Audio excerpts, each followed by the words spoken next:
여러분 안녕하십니까? 화요일 아침 여수 MBC 뉴스 투데이입니다.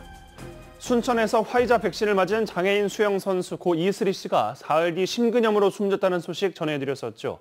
그러나 질병관리청이 국과수 부검 결과와는 달리 이 씨의 사망과 백신 인과성을 인정하지 않으면서 유족들이 불복 의사를 밝혔습니다. 강서영 기자입니다. 고 이슬희 씨의 사망 하루 전 모습입니다. 평소처럼 가족과 외식을 했던 이 씨는 다음 날 의식을 잃고 쓰러져 숨졌습니다. 순천에서 백신을 맞은 지 사흘 만이었습니다. 국과수는 부검 결과 이 씨가 심근염으로 사망했으며 백신 부작용일 가능성이 있다고 분석했습니다. 그러나 최근 질병관리청은 이 씨의 사망과 백신의 인과성을 인정하기 어렵다고 판정했습니다. 상식적으로 저는 이해를 할 수가 없습니다. 그렇다고 부검 결과보다 더 강한 증거를 제시받은 것도 아닙니다. 유족들은 국과수 의견과 상반된 결과를 인정할 수 없다며 인과성 판단 회의록을 정보공개 청구했지만 자료가 없다는 회신만 받았습니다. 병환실 안치되기 전까지 무더운 여름날 코로나 격리실에서 동생은 시체백에 쌓여진 채 방치되었습니다. 저는 억장이 무너질 것 같았습니다. 실제로 백신 부작용 피해 호소자 중 인과성을 인정받는 비율은 0%에 불과한 상황. 유족들은 재심의와 행정소송, 헌법소원 등 불복 절차를 이어가겠다고 밝혔습니다. MBC 뉴스 강서영입니다. 위드 코로나 이후 거리는 회복된 일상을 만끽하는 발걸음으로 북적이고 있습니다. 관광 명소에는 행락객들이 긴 줄을 서고 번화가는 모처럼 불야성을 이루면서 지역 경기도 살아나고 있습니다. 양정은 기자가 취재했습니다. 한평 엑스포공원 출입구 앞에 관광객의 행렬이 끊이지 않고 있습니다. 1,000만 송이의 국화를 보러 주말 동안 3만 명이 넘는 나들이객이 찾아왔습니다. 여전히 마스크는 쓰고 있지만 행락객들은 그간 답답했던 마음을 아름다운 가을 풍경 속에 달래고 있습니다. 겁나 좋아요. 오늘 날도 좋고 엄마랑 오랜만에 나오니까 너무 좋은 것 같아요. 코로나19로 큰 타격을 받았던 상인들도 거리 곳곳에 간이 상점을 꾸리고 2년 만에 시작된 모처럼의 축제에 대목을 맞았습니다. 공예하시는 분들은 2년 동안 진짜 힘들었어요. 너무 많이 오시고 줄이 저렇게 서 있을 때 정말 감격스럽고 그래요.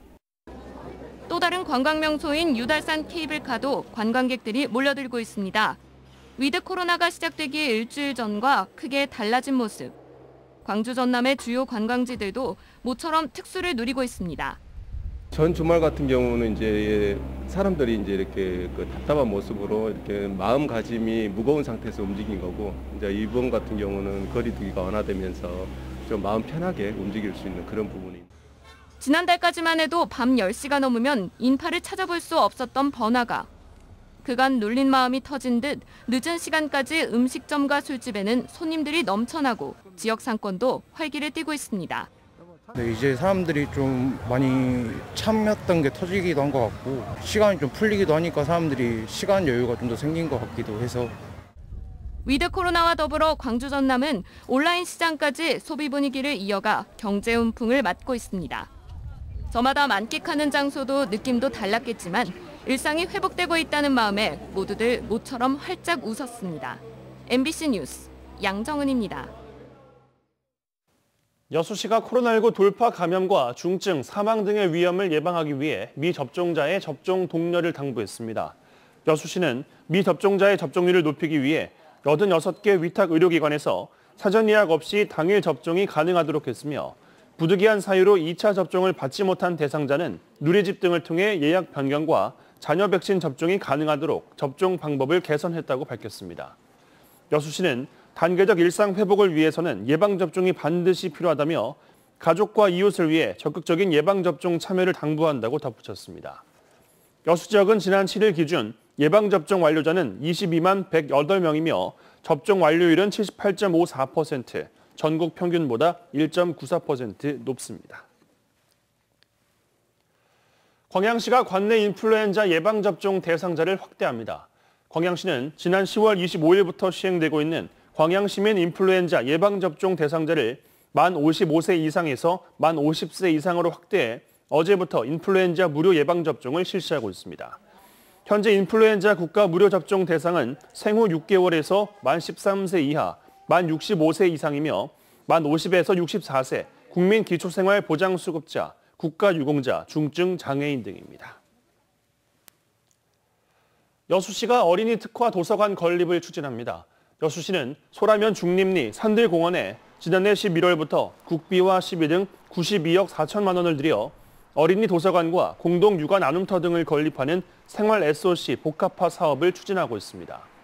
여수시는 오는 2024년 10월 어린이 도서관이 개관하면 부모와 아이들이 즐겨 찾는 소통 공간의 역할은 물론 어린이들을 위한 특화된 문화 교육의 랜드마크가 될 것으로 기대하고 있습니다.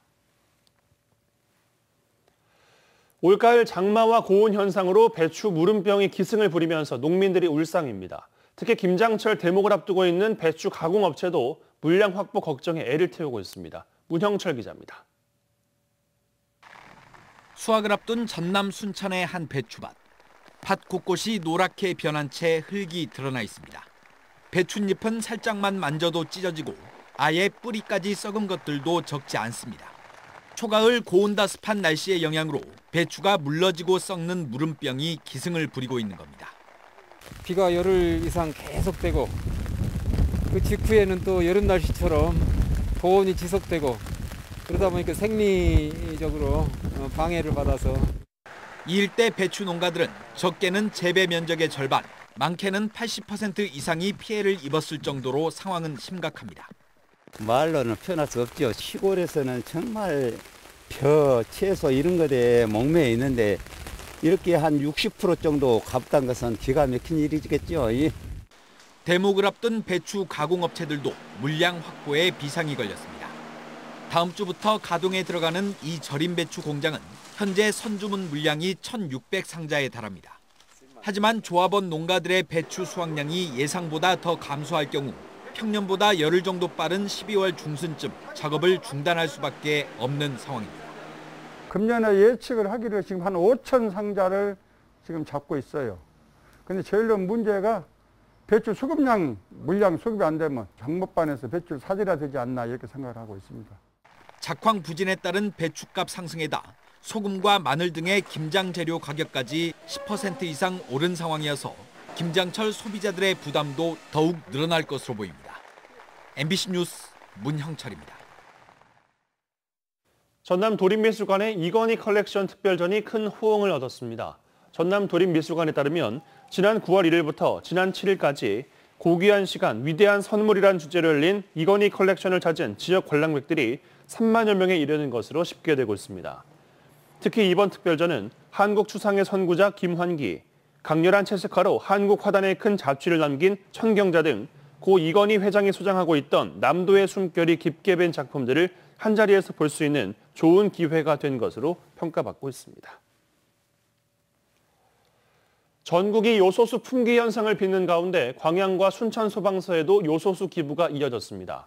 소방당국에 따르면 광양 소방서와 순천 소방서 출입문 등지에는 10리터 요소수를 익명으로 기부하거나 직접 건네는 발걸음이 이어졌습니다. 소방당국은 공공의 안전을 위해 손수 소방서를 방문해 도움을 준 시민들께 감사의 의사를 표했습니다. 민간공원 특례 사업이 추진되고 있는 도시공원 9곳 가운데 4곳의 토지 보상이 끝나는 등 사업이 속도를 내고 있습니다. 훼손지를 복원하고 송전탑을 없애는 등의 복원 사업이 3년 뒤에 마무리되면 지금보다 더 쾌적한 공원으로 탈바꿈돼 시민들에게 돌아올 예정입니다. 송정근 기자입니다. 광주에서 가장 큰 규모의 공원인 중앙공원. 공원 곳곳이 경작지로 활용되고 가건물도 설치돼 있는 등 공원 훼손이 심각합니다. 중앙공원에 포함된 풍암 저수지 역시 일부가 녹조로 뒤덮여 있습니다. 저기 호수 물도 깨끗하지는 안 하고 맨 녹조만 끼고 해가지고 또 어쩐 때는 또 냄새도 나고 하거든요, 여름에. 우리 맨날 그 호수만 운동하고 하는데. 농업용 쓰레기, 농막 등으로 미관과 산림 훼손이 심한 민간공원 조성지가 복원됩니다. 광주시는 민간공원 조성 사업을 통해 이렇게 훼손된 지역을 생태숲과 시민 휴식 공간으로 탈바꿈시킬 예정입니다. 오는 2024년까지 9개 도시공원 내 불법 경작지와 훼손지 등 약 100만 제곱미터의 나무를 심고 의자 등의 편의시설이 설치됩니다. 뿐만 아니라 7공원에는 그라운드 골프장, 중앙공원에는 캠핑장, 수랑공원에는 애견 놀이터 등 시민들이 여가 체육 활동을 즐길 수 있는 공간도 조성됩니다. 단절된 도시공원을 보행육교로 연결해 산책로를 확대하는 사업도 함께 추진됩니다. 7공원과 중해공원, 우남산공원과 영산강 대산공원 등 모두 4곳에 보행육교가 설치됩니다. 시민들께서 산책로라든지 공원을 자유롭게 예를 들면 행정기관에서 관리를 할 수 있기 때문에 앞으로 이제 시민들 중심의 공원이 될 것 같습니다. 중해공원에 설치된 송전탑 10여 개도 철거하거나 지중화 작업을 통해 정비할 계획입니다. 이 밖에도 공원 안에 존재하고 있는 묘지들도 이장하는 등 광주 도시공원 9곳이 시민휴식처로의 변화를 준비하고 있습니다. MBC 뉴스 송정근입니다. 여수시가 최근 실시한 부동산 실거래 정밀 조사에서 불법 증여 의심 등 위법 행위 7건을 적발했습니다. 여수시는 지난 1월부터 3월까지 부동산 실거래 신고건에 대한 진단 결과 편법 증여나 자금 출처 불분명 의심 사례 3건을 관할 세무서에 통보했고 거래 신고 지연 등 관련법 위반으로 확인된 4건은 과태료를 부과할 예정이라고 밝혔습니다.